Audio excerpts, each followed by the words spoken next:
네, 박지원 대표입니다.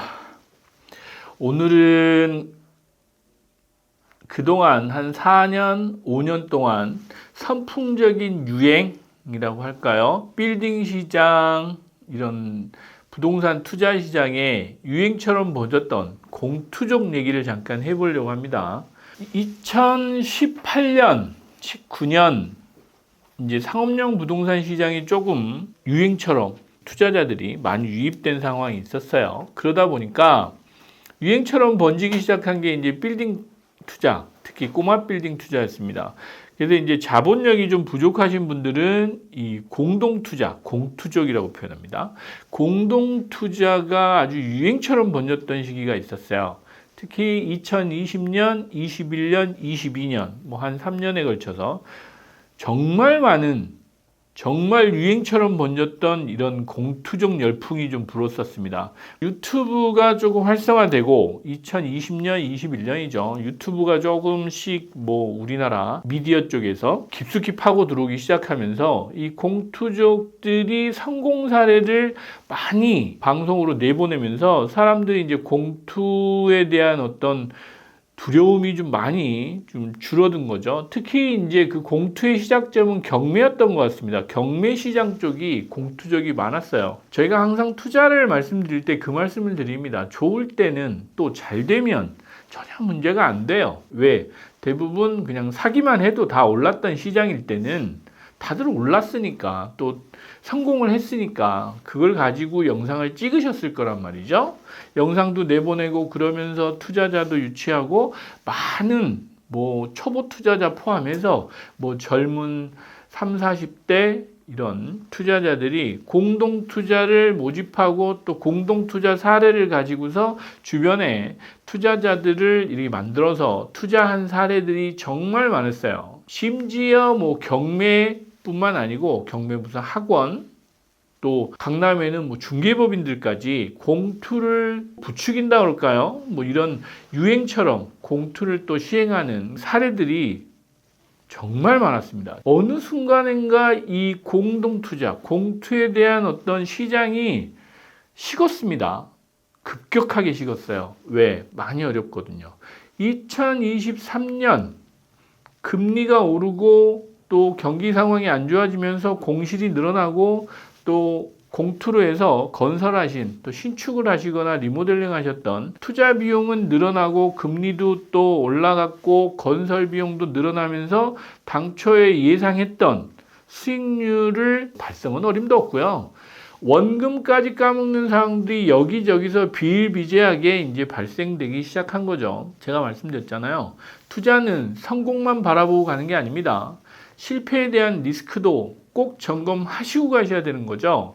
그런데 우리나라 지금 부동산 투자의 어떤 실상이라고 하면 실상이 이 꼬마 빌딩 시장의 공투 사례를 보면 여실히 나옵니다. 강남도 많이 있어요. 최근 저희 어떤 투자자분이 2년 전, 3년 전 유튜브나 어떤 광고를 보고 공투를 하셔가지고 뭐 준공한 지 2년이 됐다고 그러는데 아직도 공실이어서 어떻게 해야 될지 모르겠다라고 해서 상담을 받으러 오신 분도 있으십니다. 이제 그런 상황입니다.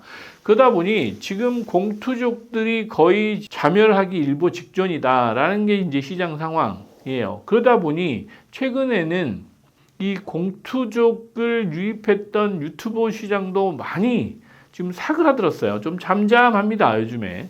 강남뿐만 아니고 서울 전역에 꼬마 빌딩 투자 열풍이 불었던 시기보다는 공투족들이 많이 사라지고 또 요즘 많이 어려운데 무슨 공투를 합니까? 그죠? 공실도 안 채워주는데. 그러다 보니 기존에 사업을 하고 있었던 사람들도 지금 뭐 유튜브 찍을 상황이 아닌 거죠. 그런 상황입니다. 저희는 공투를 안 한다고 말씀드렸잖아요. 근데 저희 투자자분 중에 유일하게 한 프로젝트가 두 분이 이렇게 공투를 하시겠다고 해서 투자를 하신 사례가 있어요. 두 분이 법인을 만드셔서 이렇게 하신 사례가 있는데 걱정입니다. 임대가 안 맞춰질까 봐. 걱정을 항상 하고 있는데 물론 지금 성공적으로 공사는 잘 진행돼서 올 하반기 연말쯤에는 준공을 해요. 그래서 이제 저희가 그 건물 같은 경우는 정말 바짝 신경을 좀 쓰고 있어요. 임대 제발 좀 빨리 맞추려고. 왜냐하면 개인은 개인대로 어렵습니다. 개인들도 자기가 투자해놓은 건물에 임차인이 빠져나가고 또 임차인이 안 들어오고 공실 상태로 있을 때는 금융비용부터 시작해서 많은 손실이 발생하고 있는 거잖아요. 그런데 이제 여력이 있으신 분들은 버텨내시면 시간이 또 지나면 또 상황이 호전되면 금방 회복하십니다. 문제는 그 기간을 버텨낼 수 없는 자본력이나 이런 경제력이 부족하신 분들은 못 버티십니다. 그러면 이제 어떻게 되느냐? 남 탓을 하게 되는 겁니다. 실제로 그래요. 그래서 그렇게 되면 내가 괜히 투자했네, 또 이거 뭐 잘못 샀네, 뭐 이런 상황이 벌어지는 거죠. 네 잘못이야, 내 잘못이야. 이제 이런 상황까지도 갑니다. 그런데 이제 이런 상황을 보면서 제가 이제 오늘 공투적 얘기를 말씀드렸던 건 뭐냐면 항상 저희가 투자를 할 때 여러분들한테 말씀드린 게 있어요.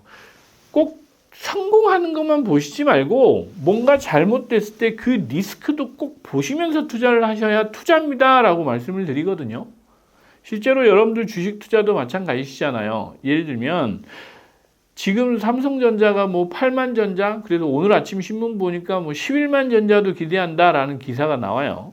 그런데 삼성전자가 불과 1년, 2년 전만 해도 8만 전자, 10만 전자 한다고 사셨다가 5만 전자까지 떨어지는 상황 보셨죠? 그럴 때 어떤 분들은 8만 전자에 비투라고 하죠. 비투. 빚내가지고 또 주식 사신 분도 있어요. 그래가지고 곤두박질 쳐서 5만 전자 되면 어떻게 된다? 다 날린다. 그런 상황도 벌어집니다. 부동산은 더하죠. 실제로 여러분들이 공동 투자를 했다고 하시면 그 리스크를 십시일반 줄일 수 있어서 리스크가 적을 수 있습니다. 그것도 맞아요. 그런데 그 중에 어느 한 분이 그걸 감당을 못 하시는 분이 나오면 모든 사람들한테 고통으로 다가옵니다. 그게 리스크예요. 그래서 공동 투자가 어려운 겁니다. 왜? 5명, 10명이 공동 투자하셨는데 그 중에 한두 분은 그걸 못 견디시게 되면 어려운 상황이 됐을 때 그러면 그 프로젝트는 문제가 생깁니다. 분명히. 그게 리스크예요. 그만큼 리스크가 크다는 얘기입니다. 그런 상황까지도 여러분들이 충분히 고려하셔야 되고 또 하나는 공투를 했던 여러분들이 투자 매물들을 자세히 보시면 압니다. 아주 좋은 입지의 대로변에 이런 큰 건물들이 아니에요. 그리고 가격적인 메리트만 보고 돈에 맞춰가지고 투자하시는 사례들이 아주 많습니다. 그러다 보니 이면에 2종 일반 주거지역, 뭐 조금 나으면 3종 일반 주거지역 안에 이면도로 쪽으로 투자하시는 사례들이 많아요. 그 돈에 맞추다 보니까 그렇게 됐겠죠. 거기에다가 리모델링 신축을 했는데 강남에 지금 다 공실인 뭐 이런 상황을 이미 보시고 계신 거죠. 이제 그걸 보시면서 견디고 계시다라는 측면을 보면서 항상 투자는 리스크 관리가 핵심입니다.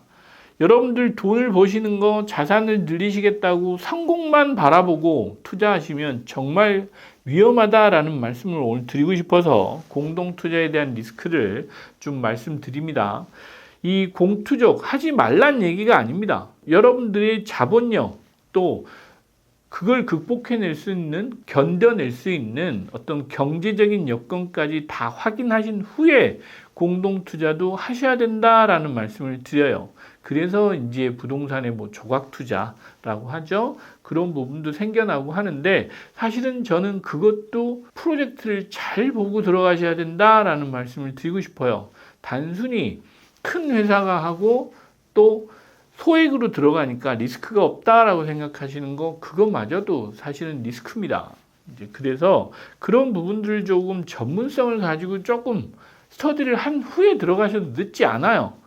마음만 급하셔가지고 내가 지금 안 하면 남들하고 또 많이 격차가 벌어질 것 같아서 제가 말씀드렸죠. 뭐 벼락거지 될 것 같아서 성급하게 투자하시는 거 정말 위험하다는 말씀을 계속 드려요. 그래서 그런 부분도 좀 참고하셔서 여러분들 마음속에 있는 이 투자에 대한 생각을 조금 내려놓으시고 실질적인 여러분들의 실력을 좀 키우시는 쪽에 조금 집중하셨으면 좋겠다라는 마음으로 또 기존에 공투를 해보신 분들 같은 경우는 반면교사 삼으셔서 그런 거를 좀 최대한 경험을 내 걸로 만드는 그런 기회를 삼으셔가지고 다음 투자에도 왜 실패했는지를 좀 꼭 보시면서 또 성공하셨으면 어떻게 해서 성공했는지를 좀 보시면서 차분하게 투자에 집중하셨으면 좋겠다라는 말씀을 드리고 싶었습니다. 그래서 공동투자